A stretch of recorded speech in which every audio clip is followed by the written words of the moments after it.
Omniscient Reader's Viewpoint. Kabanata 22, Episode 5, Shadowkeeper, 4. Marahil ay maglalaban kami ng matagal. Maaaring i-activate ang eksklusibong kasanayan na bookmark. Na-activate ang ikalawang bookmark. Ang antas ng kasanayang bookmark ay mababa, kaya pinaikli ang oras ng aktibasyon. Oras ng aktibasyon, 1 minuto. Well, mayroon akong ganito. Kung hindi, maaaring maputol ang aking mga buto o magklot ang aking dugo.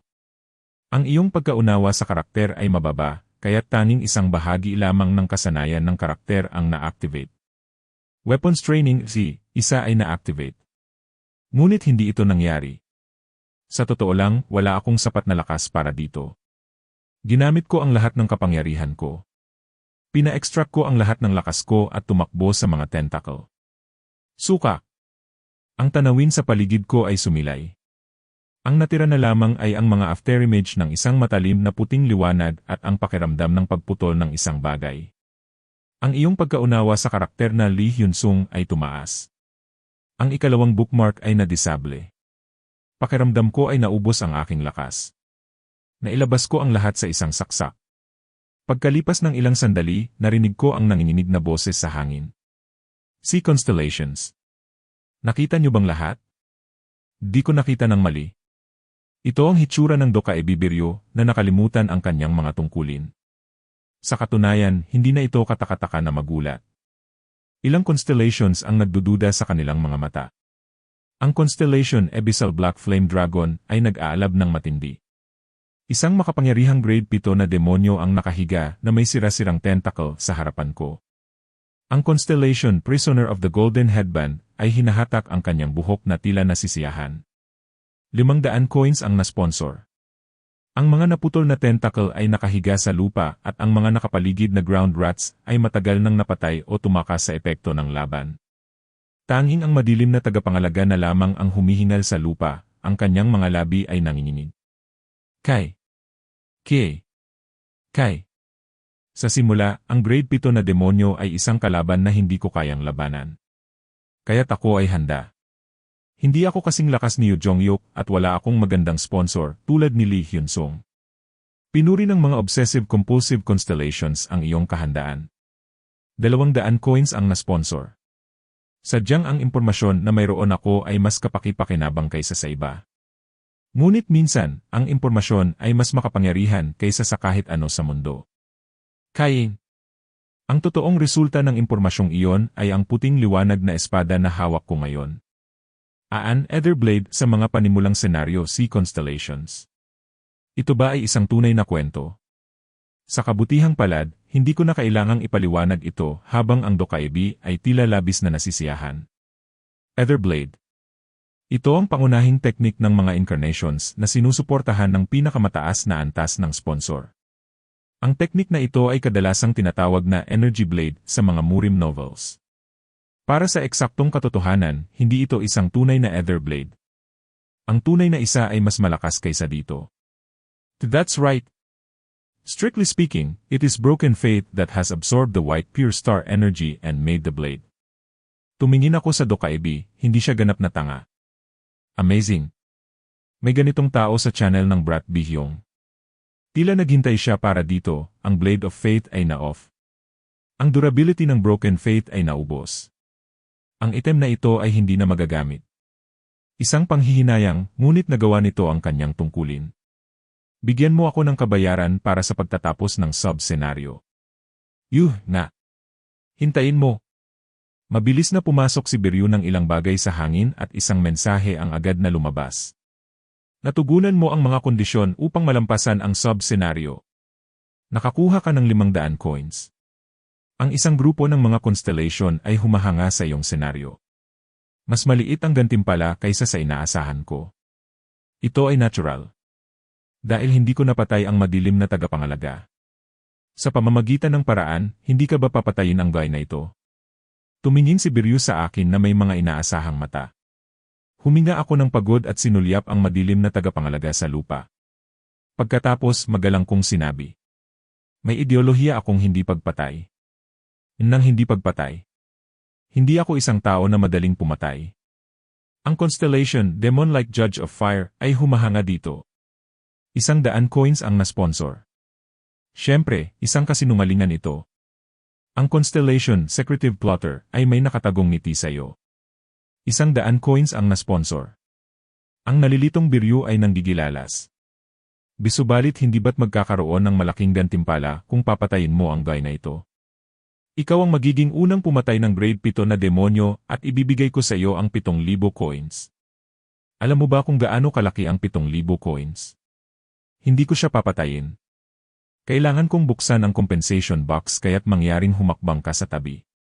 Inalis ko ang nakakainis na biryo mula sa harapan ko. Ang madilim na tagapangalaga ang hindi tunay na dahilan ng pagpunta ko rito. Kaya, Puk! Ang grade 7 na demonyo, Dark Keeper, ay napatay. Ano? Ang doka ay binatila napakabuti na parang mamamatay siya sa katatawa at ang madilim na tagapangalaga na namatay na may kutsilyo sa kanyang dibdib. Pagkatapos, haha. Ngayon maaari akong maging malakas. Kim Dokja, ikaw anak ng puta. Hindi mo alam ito. Si Han Myung-mo ang humahawak ng kutsilyo. May ideya na ako kung ano ang nangyari. Pagkatapos ay narinig ang mga sumasabog na mensahe sa aking mga tainga. Isang grade 7 na demonyo ang nahuli sa unang pagkakataon. Isang imposibleng gawa ang nakumpleto. Nakakuha ka ng 8,000 coins. Kontribusyon, Kim Dokja, Han Myung-mo. Marahil ang mga mensaheng ito ay ibinahagi rin kay Han Myung-mo. Nakakuha lamang ako ng ilang coins dahil hindi ako nagbigay ng finishing blow, ngunit nakikita kong namamatay si Han Myung-mo sa saya sa mga mensahe. Non-killing ideology. Stupid guy. Ano ang pumatay sa mundong ito na nag-aapoy? Wala nang taong katulad mo. Alam mo. Pagkatapos ay huminto si Han Myung-mo. Ngayon alam na niya ang kanyang ginawa. Ang grade 7 na demonyo Dark Keeper ay napatay at ang Demon King Asmodeus ay nakapansin sa presensya ng mamamatay. Ang Demon King Asmodeus ay susunod sa isa na nagbigay ng finishing blow hanggang sa sila ay mamatay. Ang Demon King Asmodeus ay naglagay ng isang nakakatakot na sumpa sa taong nagbigay ng huling saksak. Pangalawang sakripisyo, Han Myung-mo. O ano? Ano ang mensaheng ito? Sumigaw si Han Myung-mo na may takot. Ang constellation, secretive plotter, ay humahanga sa iyong kasamaan. Hindi ko ba nasabi sa iyo? Intentional kong hindi siya pinatay. Inirekomenda ng constellation, secretive plotter, ang iyong senaryo sa Starstream. Si Han Myung-mo ay nakatitig sa hangin na parang nawala ang kanyang kaluluwa. Ang sumpa ng Demon King Asmodeus ay ang pinakamasamang bagay para sa isang mamamatay. Hindi ko alam kung ano ito ngunit tiyak na nakakatakot. Tumingin ako pabalik at nakita si Lee Gilyaong at Yosanga na nakatingin sa akin na may nagtatakang mga ekspresyon. Umiti ako na parang wala nang nangyari. Magsasama-sama tayong bubuksan ang mga gantimpala. Omniscient Reader's Viewpoint. Pagkalipas ng ilang sandali, hinanap namin ang mga kayamanan at nag-angat ng tig-isa. Nakuha ko ito. Nakuha ko ito. Si Yosanga at Lee Gilyaong ay nakahanap ng isang maliit na pulseras at isang lumang kalasad. Magic Power Recovery Bracelet. Old Iron Shield. Pareho silang i-grade na mga item ngunit mas mabuti na ito kaysa wala. Ang Magic Power Recovery Bracelet ay isang kapaki-pakinabang na item para sa lahat at ang Old Iron Shield ay magiging maganda para kay Lee Hyun-sung. Mahirap baliwalain ang bakal sa pangalan.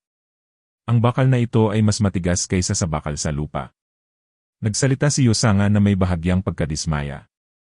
Mas mababa ito kaysa sa akala ko. Maliit.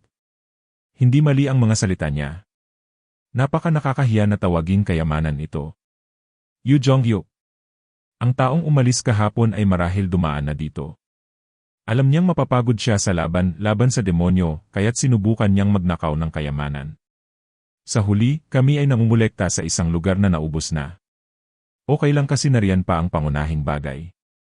Tumingin ako sa isang itim na kahon sa gitna ng warehouse. Hindi na kami nag-aksaya ng oras at binuksan ang kahon. Ang laman ng kahon ay isang kalan.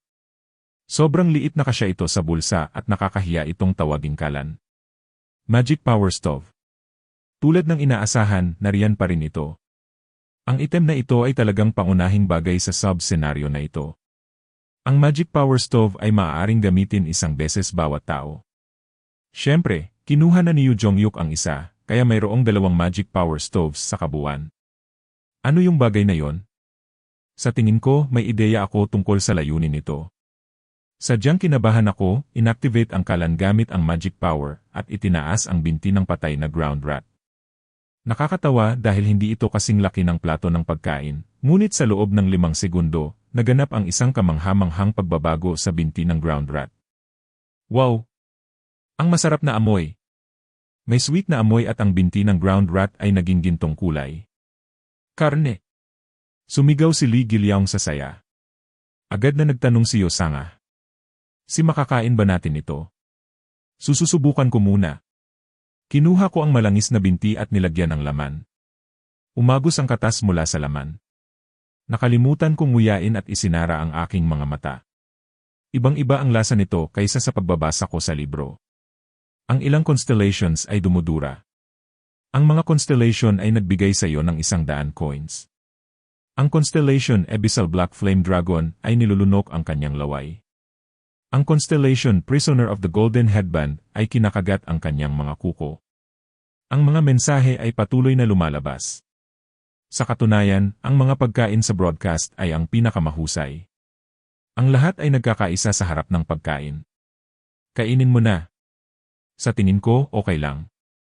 Agad na nagmadali ang 2 patungo sa karne nang sabihin ko yon. Wala silang maayos na pagkain sa loob ng 3 araw kaya tiyak na gutom sila. Si Han Myungbo ay nag-recover at lumapit ng nag-aalangan. Doc Jesse. Nabaliw ako ng 1 segundo. Kainin mo. Huwag mag-alala sa ibang bagay. Thank you. Magiging multo ka pagkatapos kumain. O what? Ang kulay ng mukha ni Han Myungbo ay pumuti na parang kamatayan.